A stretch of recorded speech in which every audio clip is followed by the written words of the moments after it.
Hey there, and welcome to the video training module for law firms of the future. Today I'm going to go over the layout of the workflow, how I've been editing the videos so far. First off, to open the project file in Adobe Premiere, we're going to navigate to the Video Projects folder in the Kalish Consulting files. We're going to click on Why Law Firms Struggle, and then we're going to load the PR Proj file here. This is the master project file. It's not called master, I know, which can be a little bit confusing, but it's called that because it was the first episode, and so everything is under that folder. Alternatively, another way to open the project would be from Adobe Premiere itself. I also want to make one note about file structure. Adobe Premiere works a bit like PowerPoint, where all of the project files have to be in the same folder as the PowerPoint. So you're going to want to first sync up or download this Why Law Firm Struggle folder. This is the biggest one, being that it's the master file. So it's about 14, 15 gigs. That's the longest one that you're going to have to sync if it's not already. And then all of these ones, you just need to sync if you want to go into those old projects. Otherwise, once it's synced, you might just have to locate it in here and tell it where it is, and then it'll read it. It may give you some sort of warning asking you to overwrite it with a second one. Just go ahead and say yes to that. It's because of a version compatibility type thing, but just go ahead and hit yes, and it's going to load the project. Once the project loads, it will take a little bit of time to set up initially. It also may ask you to resolve fonts. Go ahead and hit OK. So here we are, and like I said, this is the master file for all the different episodes. So if you go under here, under the bin, you'll see all the different projects here, and you can double click on it in order to open it in the timeline. A finished project looks like this, and you'll notice the blue tiles. That means that the footage is working. If you load the project and get something like this, that means it is not connected to the media. In order to find the media, you can right click on it and select Link Media. You probably won't need to do this if you're starting a new episode from scratch, but I'll just show you how to in case you need to. You're just going to click on Locate, and then you're going to find the raw footage file that it's coming from. In this case, Financials Are Boring Too, and you'll click OK. That will load all the clips so they show up properly. So I'm going to use Non-Lawyer as an example. When you start a new episode, you don't really want to start from scratch because it takes a lot more time to start from scratch than it does from a project that's already assembled like this one. So in order to start a new sequence, which is what this is called, I'm going to right-click on Non-Lawyer down here, and I'm going to click Duplicate. This is going to make a copy of Non-Lawyer, which I can then change to what the new episode is going to be. In this case, I'll name it Editing Video. Hit Enter. Now when I open up the Editing Video sequence, I can see that it's the exact same as the Non-Lawyer, and I can now make modifications to it without having to worry about Non-Lawyer being touched. Also, just a note about the keyboard settings. I set mine to Final Cut Pro settings, so if you want to use the same keyboard shortcuts as me, you'll need to go to Edit, Keyboard Shortcuts, Final Cut Pro 7 up here in the top. And this will also give you kind of a lay of the land of exactly what the shortcuts are on the keyboard. You can do a lot of editing without using the mouse. Okay, I think I fixed my lag a little bit here for the video, so this should be easier to see. So we can go ahead and zoom out to see the whole episode. Okay, so we can go ahead and start gutting this project for the new project, so to speak, even though we're just going to do Non-Lawyer again for this example. But we're going to change all the music and everything, so we can go ahead and just get rid of everything. In fact, the only thing I'll keep is this ending light video, because we know we're going to need that. I can go ahead and set that off to the side. The rest of these titles, you can do whatever you want. You can either set them off to the side, or you can just even delete them, and then you can recopy and paste them in from a different video. So in my case, I'm going to go ahead and just take these and move them. And then I can use them later. And this is because it's just easier to edit video over the blank timeline for the, for when you're starting out.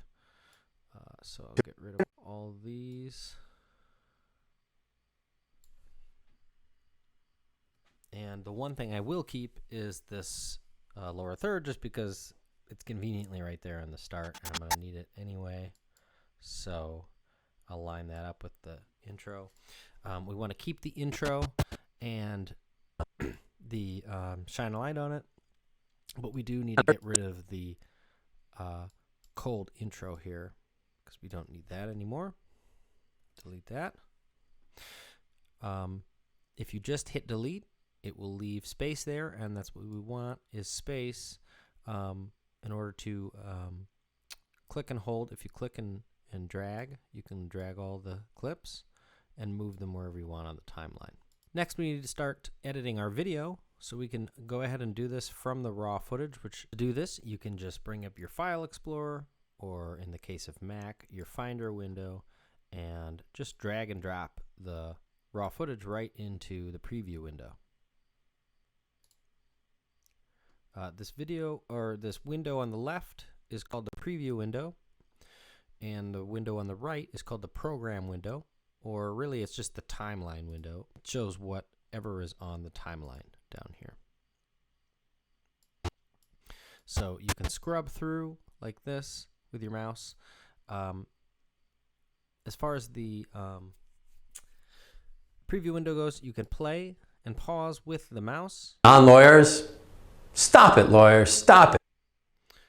Or you can also just use your mouse to scrub through.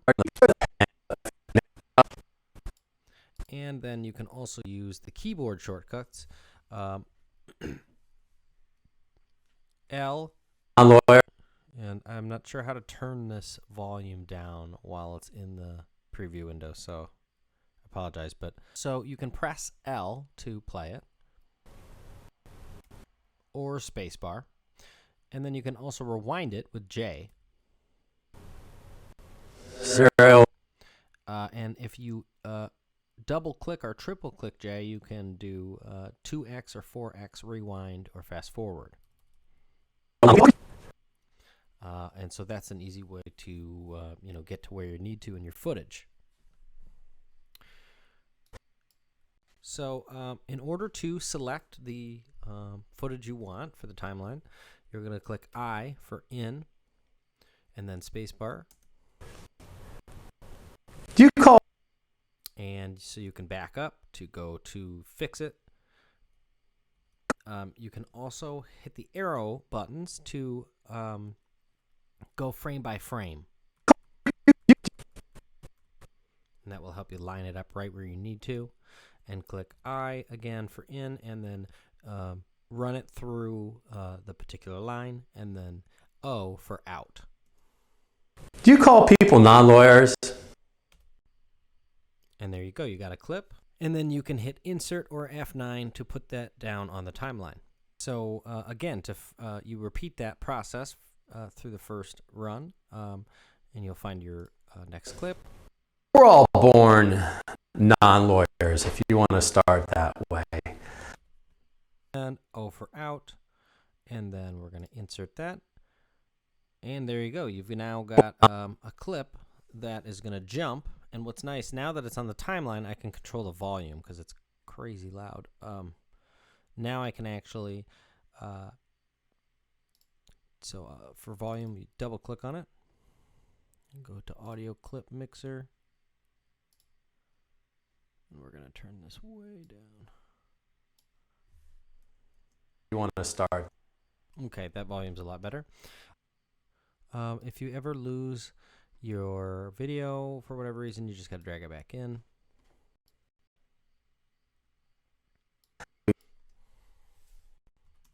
You've taken the bar, you're practicing the law, and maybe even at this point, your name's on the front door.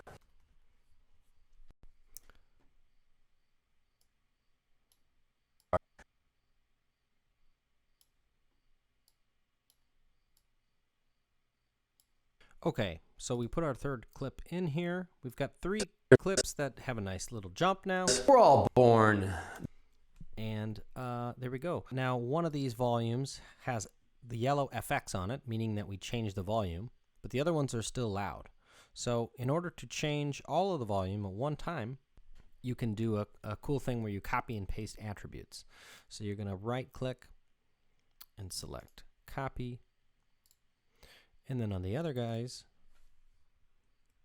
you're going to hit shift, click, and then right select and paste attributes.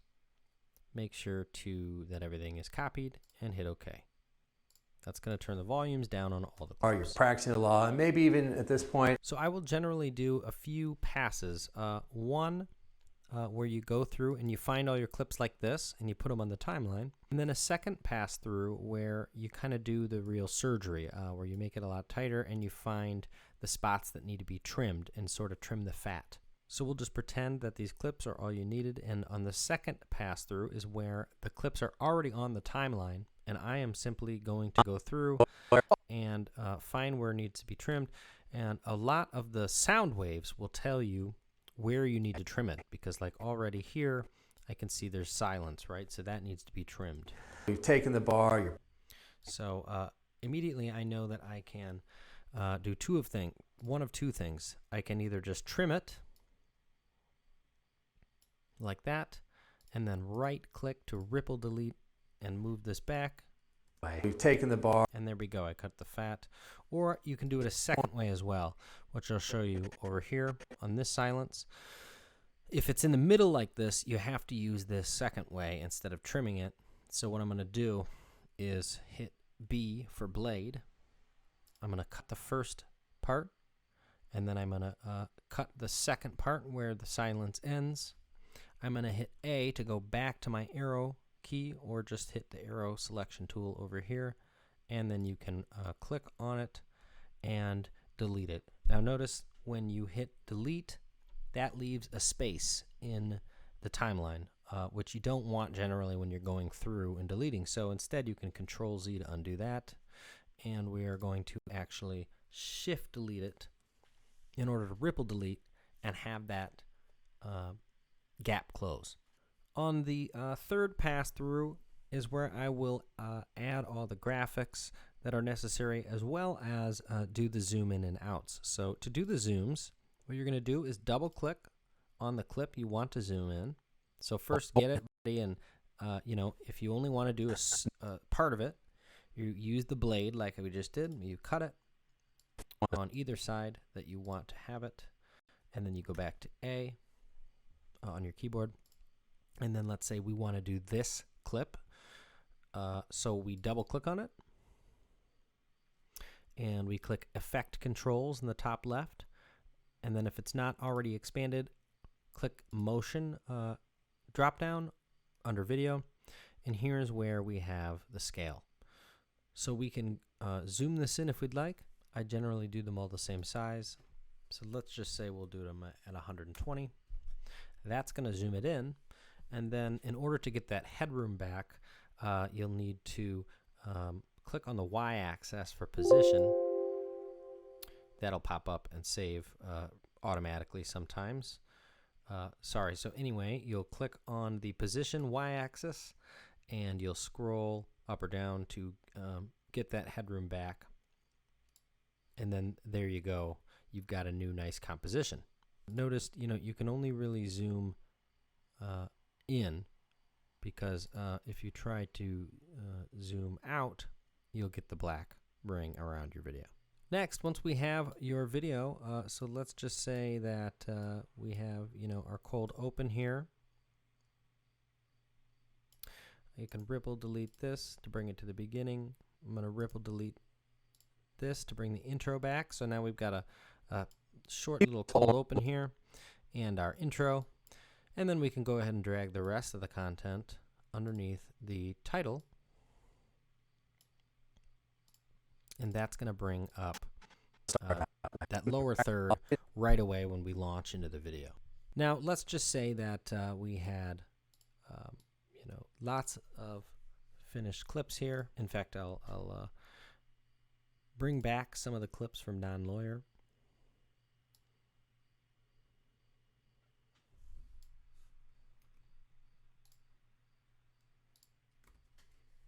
So I copied and pasted in those from the other project just for sake of brevity.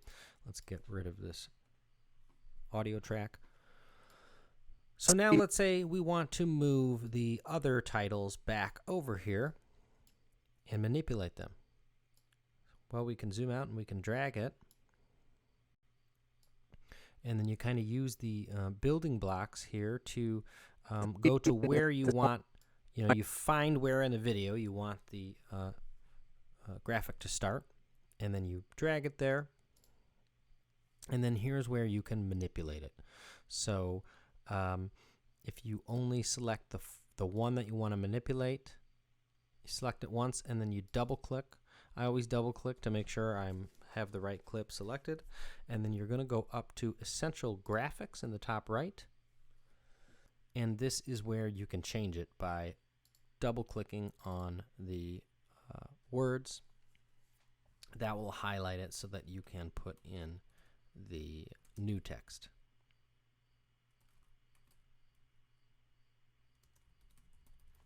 Now, you sometimes have to change the font if it's very long.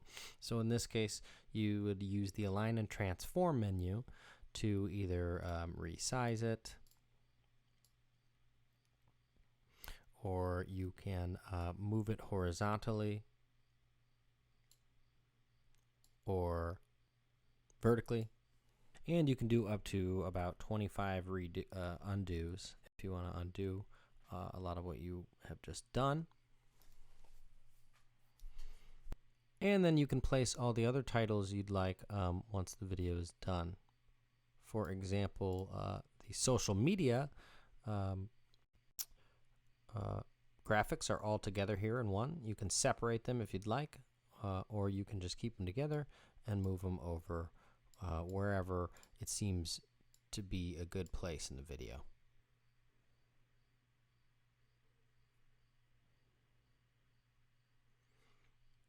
Make sure not to overwrite media. If you try to overwrite it, it will do it, and then you will be missing video. So anytime you do that, just Control Z to undo it, and then move it back to where you need it. In this case, above the tracks.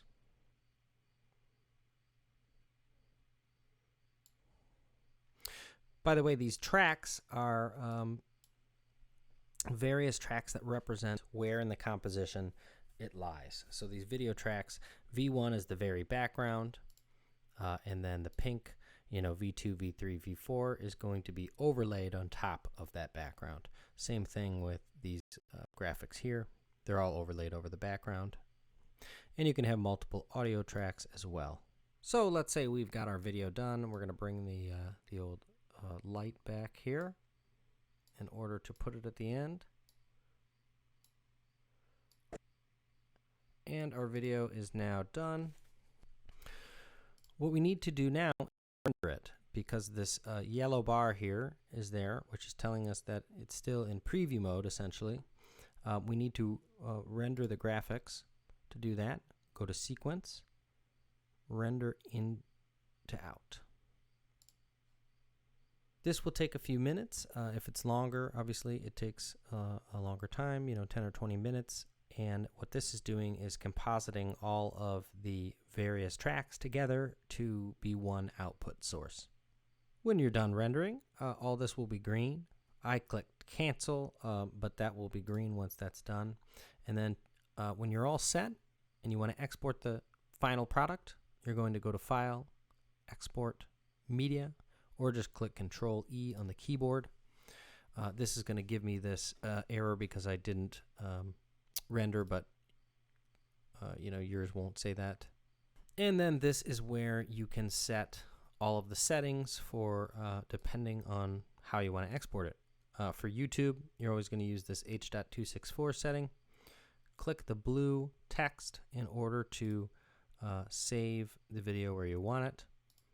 And then you can leave everything else set on the defaults and go ahead and click the export button at the bottom. This will also take a while. It can take anywhere from 20 to 30 minutes to an hour, depending on the speed of your computer and how long the video is. For 10 minutes, it's the 10-minute videos are generally around 30 minutes or to an hour for exporting. And that about wraps it up for your basic video editing essentials. You've also got some other tabs up here if you want to learn more tutorials. You can go to the Learning tab. There's also a Color tab if you would like to do color correction. And there's the Effects tab for doing graphics. That concludes this video, and thanks for watching.